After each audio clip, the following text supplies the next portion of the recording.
এই নির্লজ্জ স্বার্থপর বাঙালি, তোরা আর কবে মানুষ হইবি?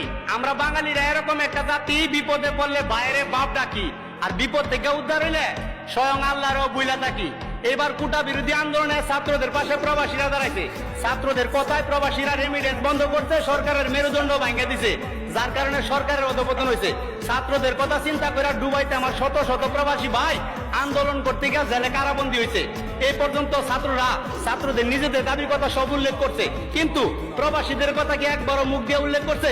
এই যে শত শত প্রবাসী ভাই দুবাইতে আন্দোলন করতে গিয়ে জেলে কারাবন্দী হয়েছে, এই পর্যন্ত কোনো সংবাদ সম্মেলন বা জাতিসংঘের কাছে কি কোনো আবদার করছে এদের মুক্তির জন্য? করে নাই। কারণ আমরা বাঙালিরা সর্বদাই স্বার্থপরের পরিচয় দিয়ে থাকি।